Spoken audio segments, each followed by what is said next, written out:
46। जय श्री राम जी। रामचरितमानस अयोध्या कांड में आज हम दोहा 46 के आगे चलेंगे, जहां तक रामचंद्र जी ने स्वीकार कर लिया है उसको वन में जाने का, जो अपनी माता कैकेयी का आदेश। और अब माता कैकेयी के भवन से वो चल रहे हैं माँ कौशल्या को ये संदेश देने के लिए कि आज मेरा राज तिलक नहीं होगा, मैं वन की ओर प्रस्थान करूंगा। और जब निकले हैं कैकेयी के भवन से बाहर, सब और ये शोर मच गया है। फैलते फैलते बात पूरे नगर में फैल गई है और सब नगरवासी जो हैं वो विषाद में डूब गए हैं। सबके मुख सूखे जाते हैं, आंखों से आंसू बहते हैं और शोक हृदय में नहीं समाता। ऐसा लग रहा है हर ओर करुणा की नदी ही बहने लगी है अयोध्या में। हाँ जी आशु जी, पढ़िए आगे। जय श्री राम। मिलहि माझ विधि बात बिगारी, जह तह देहि कैकेयी गारी। एहि पापिन ही बूझिका परऊ, छाई भवन पर पावक धरऊ। निज कर नयन काढ़ी चह दीखा, डारी सुधा बिषु चाहत चीखा। कुटिल कठोर कुबुद्धि अभागी, भई रघुबंश बेनु बन आगी।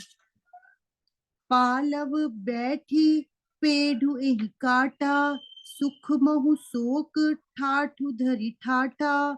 सदा राम एहि प्राण समाना, कारण कवन कुटिलपन ठाना।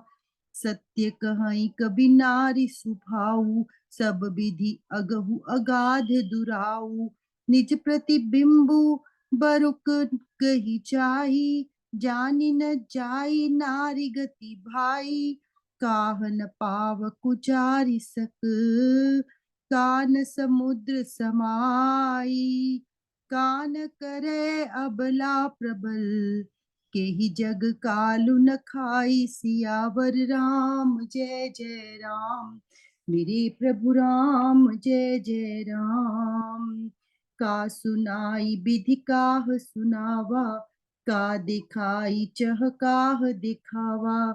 एक कहीं भल भूप न कीन्हा, बरु बिचारी नहीं कुमति ही दीना। जो हठि भयउ सकल दुख भाजनु, अबला दिबस ज्ञान गुण गाजनु। एक धर्म परमिति पहिचाने, नृपहि दोष नहीं देहि सियाने। सिबिद धीचि हरिचंद कहानी, एक एक सन कहहि बखानी। एक भरत कर सम्मत कहही, एक उदास भाई सुनि रहही। कान मूदि कर रद गही जीहा, एक कहीं यह बात अलीहा। सुकृत जाहि अस कहत तुम्हारे, राम भरत कहूँ प्राण पियारे। चंदु चवई बरु अनल कन, सुधा होई बिषतूल। सपने हूँ कबहु न करहि किछु, भरत राम प्रतिकूल। सियावर राम जय जय राम, मेरे प्रभु राम जय जय राम। अयोध्या वासी ना सब यही बात कर रहे हैं कि अभी तो राज तिलक होने वाला था और अब ये कैसी बातें फैल रही। ये विधाता ने कैसे ये सारा खेल बिगाड़ दिया। और सब लोग ये बात सुनते ही कि राजा ने कैकेयी के कारण ऐसा किया है, कैकेयी को गालियां दे रही हैं और कह रही हैं इस पापिन को क्या सूझ पड़ा जो इसने छाए हुए घर पर ही आग रख दी। और कुछ लोग तो ये कह रहे हैं कि इसको समझ में नहीं है आ रही कैकेयी को, वो अपने हाथों से ही अपनी आंखें निकाल रही है, अमृत फेंक कर विष चखना चाहती है। और ये कुटिल कठोर दुर्बुद्धि और अभागनी के कई रघुवंश रूपी बांस के वन के लिए अग्नि हो गई है। ये इसको पता नहीं चल रहा, जिस डाली पर बैठी है उसी को काट रही है, उसी पेड़ को काट रही है। और सुख की घड़ी में इसने शोक की घड़ी को ले आई है। श्री रामचंद्र जी तो इसे सदा प्राणों से ही प्रिय थे, फिर किस कारण इसने ये कुटिलता कर ली है। कुछ कह रहे हैं ये त्रिया चरित्र कैसे समझ में आएगा। स्त्री का स्वभाव ही ऐसा है जो पकड़ ही नहीं सकते।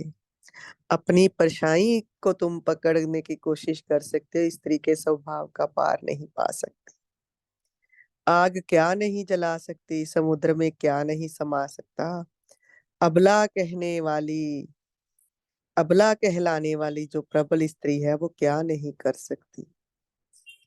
और जगत में जो काल है उसके अधीन तो सभी हैं, जो विधि से लिखा है वो होकर ही रहेगा।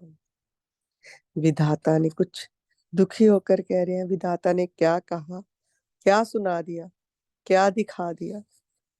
ये अच्छा नहीं किया राजा ने। राजा को विचार करना चाहिए था कि कैकई कैसी है, और उसको वर देने का राजा ने कैसे सोच लिया।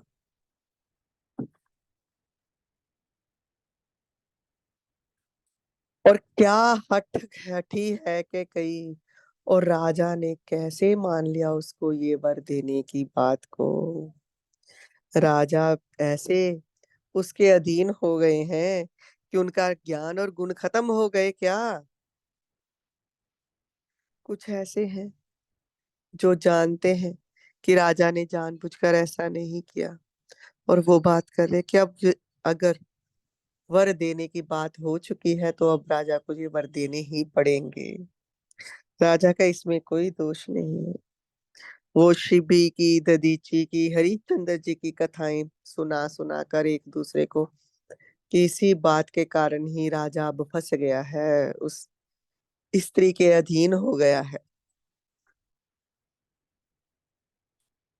अब कोई एक उसमें से आकर बोला, जे भरत भी क्या इसमें शामिल है। कि कई के इस षड्यंत्र में क्या भरत भी शामिल है। कुछ तो कुछ बोल, उसमें से कोई तो कुछ नहीं बोला, और कुछ लोग ऐसे हैं जिन्होंने कान मूंद लिए हैं ये बात सुनकर। कहते हैं ना ना, भरत का नाम इस बात में मत लो, इस षड्यंत्र में भरत शामिल नहीं हो सकता। ये बात सोचते ही तुम्हारे सारे पुण्य ही नष्ट हो जाएंगे, क्योंकि भरत को तो राम जो है अपने प्राणों के समान प्रिय है। चंद्रमा चाहे आग की चिंगारियां बरसाने लगे, अमृत चाहे विष के समान हो जाए, परंतु भरत जो है कभी भी स्वप्न में भी श्री रामचंद्र के विपरीत नहीं हो सकते। देखो ऐसा अयोध्या में ऐसी बातें फैल रही हैं, और सबको पता है कि भरत जो है राम से कितना प्रेम करते हैं। और अगर ये सारे अयोध्यावासी को पता है तो क्या क्या कई को पता नहीं था। क्या क्या कई को पता नहीं था कि भरत इतना प्रेम करता है राम से, वो आकर कभी भी राज सिंहासन पर नहीं बैठे। और यही कहते हैं ना, जो विधि का लिखा है विधान वो तो कहीं होकर ही रहता है। जैसा लिखा है वैसा ही होना है। कैकई के सर पर ये दोष आना था, तो बिना किसी विचार के ही कैकई ने जैसे उसे मंथरा ने समझाया, जैसे सरस्वती ने उसकी बुद्धि परख दी, वैसा ही वो करती जा रही है। जी, चलिए आगे।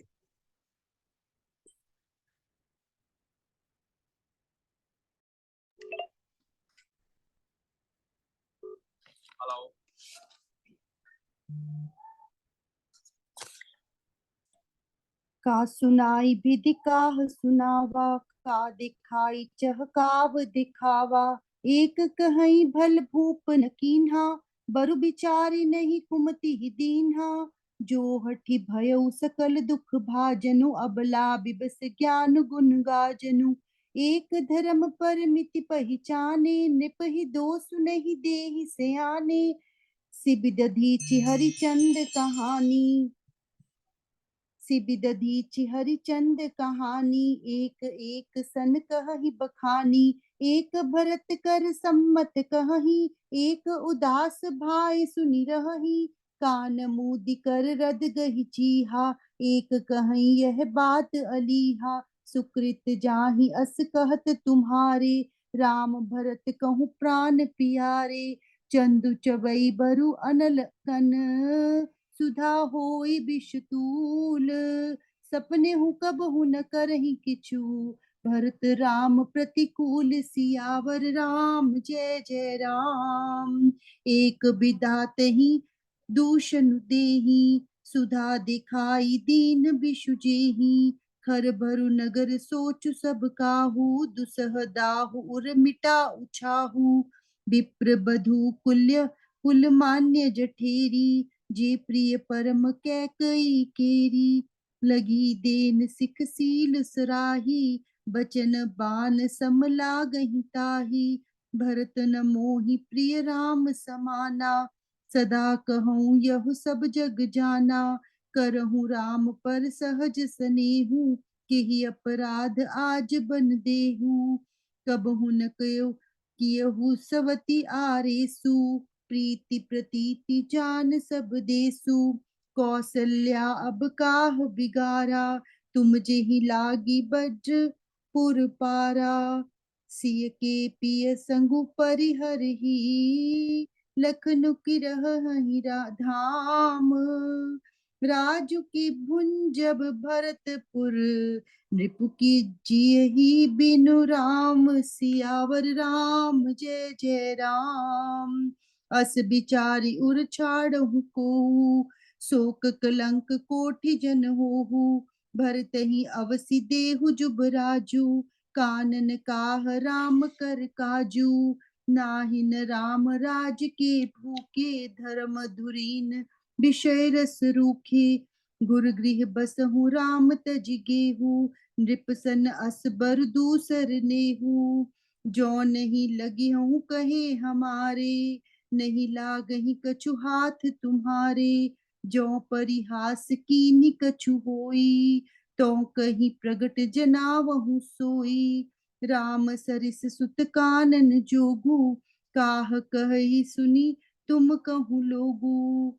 उठहु बेगी सोई करहु उपाई, जेहि विधि सो कुकलंक नसाई। जेहि भांति सो कुकलंकु जाई, उपाय करी कुल पालही। हठि फेरु राम ही जात, बन जनी बात दूसरी चालही।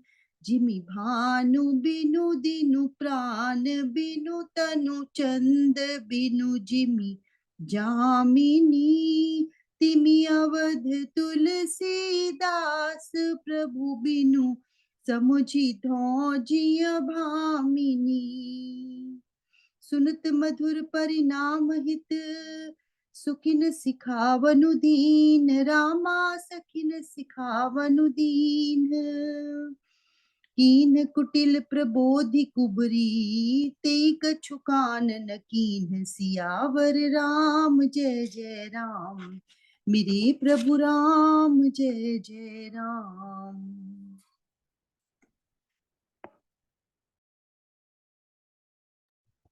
सब अयोध्यावासी अब बातें कर रहे हैं, सब जगह ये शोर मच गया है कि श्री रामचंद्र जो है वन को जा रहे हैं।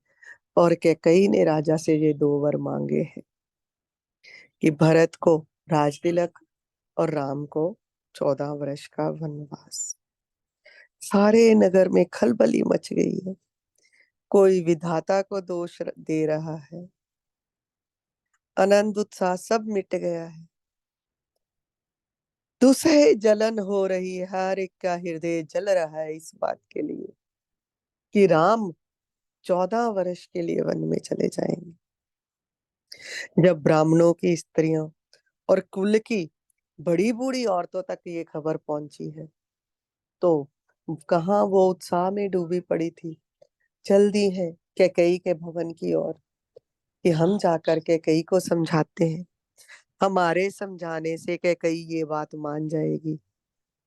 जैसे कई बार होता है ना, घर में भी कोई कहीं पे कुछ हो, कोई झगड़ा हो कहीं पे हो रहा हो, तो लगता है कि ये बड़े बूढ़े हैं, ये आकर बताएंगे तो कोई मान जाएगा। तो वैसे ही वो सब की सब इकट्ठी हुई हैं, चल दी हैं कैकई के भवन की ओर, आई हैं कैकई के पास, और उसको शिक्षा दे रही हैं, कोशिश कर रही हैं कि कैकई ये तूने कैसे सोच लिया, जो तू करने जा रही है ये अच्छी बात नहीं है। तू अपना जो वचन जो है, भरत को राज तिलक वाला रख ले, राम को वनवास वाला लौटा ले। ये तो ऐसा बहुत समझाया है उन्होंने, पर कैकई कहाँ माने। मंथरा ने ऐसा पढ़ा रखा है कैकई को, किसी की बात सुनने को राजी नहीं। औरतें बहुत समझाती हैं आकर, ब्राह्मणों की स्त्रियां, गुरुदेव वशिष्ठ की पत्नी भी आई है,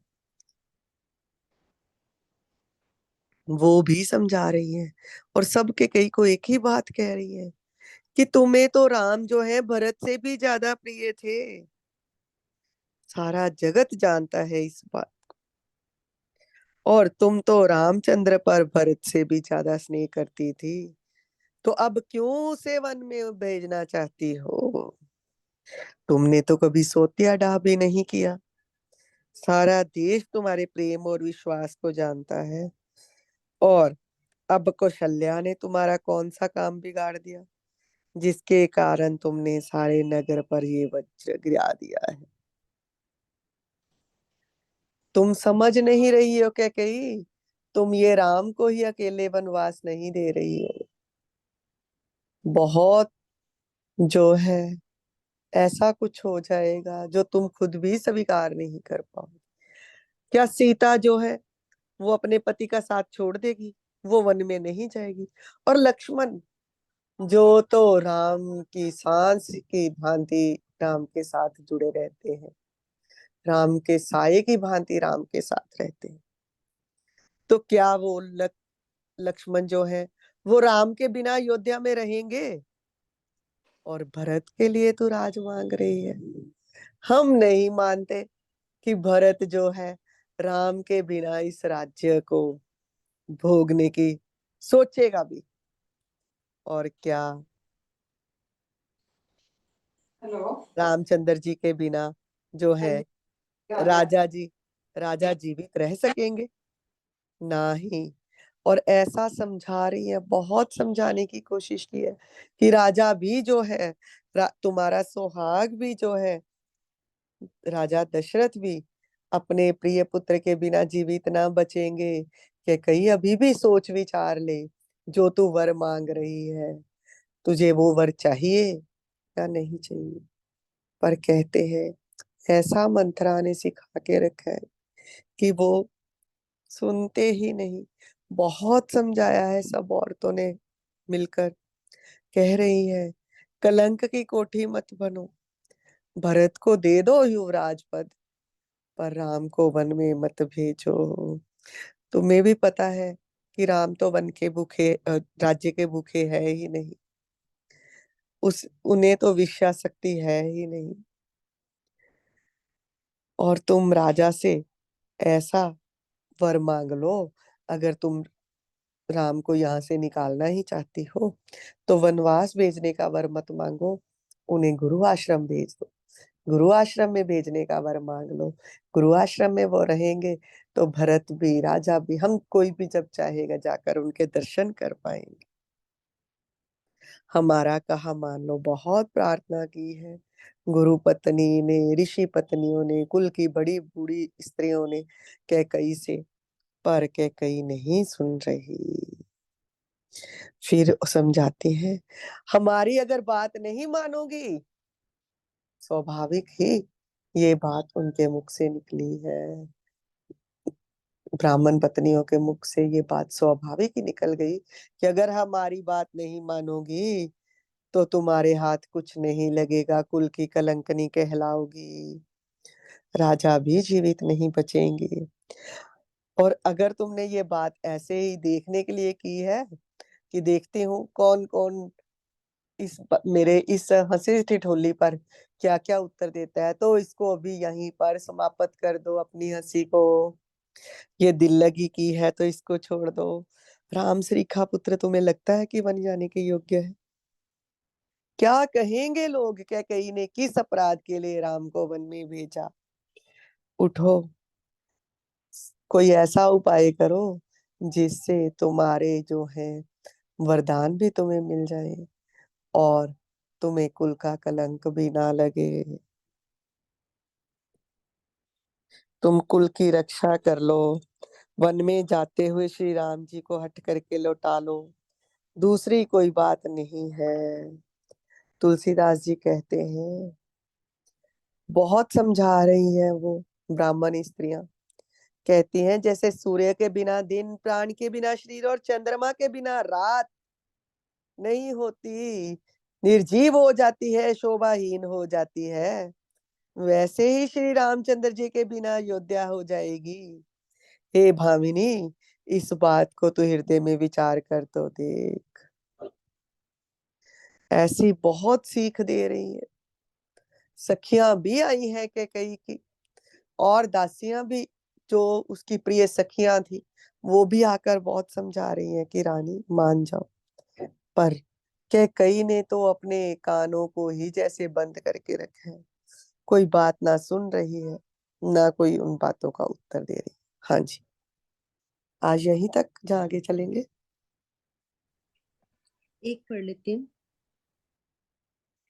उतर न देई दुसहरिस रूखी, मृगन चितव जनु बाघिनी भूखी, व्याधि असाधि जानि तिन त्यागी, चली कहत मति मंद अभागी, राजु करत यह दै बिगोई, कीने सी अस जस करई न कोई, एहि विधि बिलपहि पुर नर नारी, देहि कुचालिहि कोटिक गारी, जरहि विषम जर लेहि उसासा, कवनि राम बिनु जीवन आसा, विपुल वियोग प्रजा अकुलानी, जनु जल चर गन सूखत पानी, अति विषाद बस लोग लोगाई, गए मातु पहि राम गोसाई, मुख प्रसन्न चित चौगन चाऊ, मिटा सोच जनि राखे राऊ, नव गयंदु रघुबीर मनु, राजू अलान समान, छूट जानी बन गवन सुनी, उर अनंदु अधिकान, सियावर राम जय जय राम, मेरे प्रभु राम जय जय राम। कैकई को सब बहुत समझा रहे हैं, और कैकई तो ऐसे ही पढ़ा रखी है मंथरा ने, वो कोई उत्तर ही नहीं देती, और ऐसा क्रोध ही दिखाई जा रही है। लग रहा है जैसे भूखी भागिन जो है उन हिरनियों की ओर देख रही है। तब सखियों ने देखा है कि नहीं, ये कोई बात नहीं सुनेगी, तो उसको मंद बुद्धि अभागिनी कहती हुई चल दी है। सोच रही है, राज्य करते हुए इस कैकेयी को देव ने नष्ट कर दिया, इसने जैसा कुछ किया है वैसा ना कोई कर सकता है, ना कोई आगे करेगा। और सब लोग विलाप करने लगे हैं जोर जोर से, कैकेयी को करोड़ों गालियां दे रहे हैं कि तूने ये क्या कर दिया। लोग दुख की आग में जलने लगे, लंबी सांसें लेते हुए कह रहे हैं, श्री रामचंद्र के बिना कैसे जिएंगे। प्रजा व्याकुल हो उठी, मानो सूखने के समय जलचर जीवों का समुदाय व्याकुल हो। जैसे पानी, जब समुद्र का पानी सूखने लगता है ना किसी तालाब का, उसका तो जो उसमें रहने वाले जलचर है ना, वो व्याकुल हो उठते हैं क्योंकि गर्म हो जाता है वो। तो ऐसी हालत, ऐसी दशा अयोध्या वासियों की बताई जा रही है। सभी पुरुष और स्त्रियां अत्यंत विषाद के वश हो रहे हैं। स्वामी श्री रामचंद्र जी माता कौशल्या के पास गए उधर, ये तो वर्णन था कि कई के राजभवन के आसपास क्या हो रहा है, जहाँ पूरे अयोध्या में क्या विषाद है। अभी तक राज माता कौशल्या के पास ये खबर पहुंची नहीं है। तो रामचंद्र जी यहाँ से निकले हैं, जब कैकेयी ने बताया है कि राजा तुम्हारे कारण दुखी हैं। तो ये सुनकर यहाँ से चल दिए हैं अपनी माता को। और कैकेयी को कहते हैं मैं माँ से आज्ञा लेकर आता हूँ। माता कौशल्या के भवन की ओर चल दिए गए हैं। मुख प्रसन्न है, चित्त में चौगुना उत्साह है। पहले तो लग रहा था, विषाद हो रहा था ना, कि मेरे को अकेले को ही राज तिलक मिल रहा है। तो अब जब कैकेयी ने आज्ञा दी है, पिता ने मौन सम्मति दे दी है, तो अब ये विषाद खत्म हो गया और प्रसन्नता आ रही है कि मैं दंडकारण्य में जाने वाला हूँ। और यहाँ पर तुलसीदास जी श्री रामचंद्र जी की उपमा किससे कर रहे हैं? कहते हैं उनका मन ऐसा है जैसे एक हाथी है ना, हाथी का बच्चा है, तो उसको लोहे की बेड़ी जो बांध देते हैं पाँव में, जब बच्चा पकड़ते हैं ना हाथी का बच्चा, तो उसके पाँव में बांध देते हैं। तो तब तो वो इतना ज्यादा बलवान नहीं होता, वो कोशिश करता है खींचने की, नहीं खींच पाती। जब वो बड़ा हो जाता है तब तो उसमें इतना बल आ जाता है कि वो चाहे खींचे जोर से तो वो लोहे की बेड़ी को पेड़ के सहित उखाड़ सकता है, पर उसको ये लगता है कि अब मैं इससे बंध गया हूँ, अब मैं नहीं छूट सकता। तो श्री रामचंद्र जी को भी ऐसा ही, ऐसी उपमा दे रहे हैं कि जब राज तिलक की बात हुई थी तो ऐसा लग रहा था कि जैसे किसी हाथी के बच्चे को बांधने जा रहे हैं। और वन जाना है जब ये सुना है तो इतना आनंद आ गया जैसे वो बंधन तोड़ दिया है किसी ने। ये है श्री रामचंद्र जी के हृदय का, जो कि वन में जाने में प्रसन्नता है। तो इसीलिए कहते हैं कि कई का कई बार हम सुनते हैं, कई जगह पे आता है कि कई का तो कोई दोष ही नहीं था। मंथरा ने बस देखा है, वो ही बात आ गई कि आपस में दासियों में कहीं पर कहीं ना पर कहीं डाह था। और कौशल्या की दासी से पूछा है कि महल में क्या हो रहा है, तो कौशल्या की दासी ने बोल दिया आगे से कि राजमाता पद की तैयारी हो रही है, कौशल्या राजमाता बनेगी, सुबह राम को राज तिलक मिलेगा। ऐसा कुछ उसने, दासी ने कहते हैं परिहास में ही बोल दिया। और यही बात मंथरा के हृदय में लग गई। इसीलिए कहते हैं कुछ भी बोलते हो तो बहुत ध्यान से अपने शब्दों का चयन करके बोलो। कई बार मजाक मजाक में कही हुई बात जो है वो क्या कुछ करवा देती है। और उसने मजाक में ये कहा कि अब तू दासी की भी दासी हो जाएगी। ये कहीं पर मैंने किसी के मुख से सुना था कि कौशल्या की दासी ने ऐसे ही मंत्रा, क्योंकि हर वक्त मंत्रा जो है वो सबको तंग करती थी, चिढ़ाती रहती थी, तो उसको ऐसे ही लोग चिढ़ा भी देते थे। तो उसने देखा है और दासी से पूछा है कि तुम्हारे महल की बहुत शोभा और ये क्या कर रहे हैं, तुम्हारी जो है कौशल्या के महल को इतना क्यों सजा रही हो। तो उसने आगे मजाक से कह दिया क्या वो राजमाता बनने जा रही है, तू तैयार हो जा, अब तो तू दासी की दासी है। तो ये बात ही उसके मन में चुभ गई और भी ज्यादा, और यही बात आकर उसने कैकई को कही है। कैकई वो भी ना सुनती, पर कहीं पर संत ये भी कहते हैं कि प्रभु राम ने ही आकर माँ से कहा कि माता मुझे वन में जाना है, अपनी लीला जो है ऐसे करनी है, तो तुम मेरी सहभागिनी बनो, क्योंकि तुम ही मुझसे सबसे ज्यादा प्रेम करती हो और तुम ये कर सकती हो। और अलग अलग बातें, अलग अलग भाव, बस हम तो शिक्षा ग्रहण करें यहाँ से कि कुछ भी बोलना है, बोलते समय अपना ध्यान दें। हमारी कोई वाणी कई बार सिंपल सी कही हुई बात भी किसी और के हृदय में ऐसी जा चुभती है, और उसका इतना बड़ा जो है, फिर राम को वनवास मिल जाता है उस बात के कारण ही। इतनी सी बात जो हुई है दो दासियों की, और उसने आकर कैसे सिखा दिया है कैकई को। और कैसी बात, कितना प्रेम था कैकई का राम से, और वही राम को आज वनवास दिलवा रही है। जय श्री राम जी। आज इतना ही। कल देखेंगे प्रभु राम कैसे जाकर माता कौशल्या से अपने वनवास जाने की आज्ञा लेते हैं। जय श्री राम। और आज आ, हनुमान जी का जन्म उत्सव भी है, प्राकट्य उत्सव भी है, तो उसकी भी सब लोगों को बहुत बहुत बधाई। जय श्री राम जी। जय श्री, जय राम।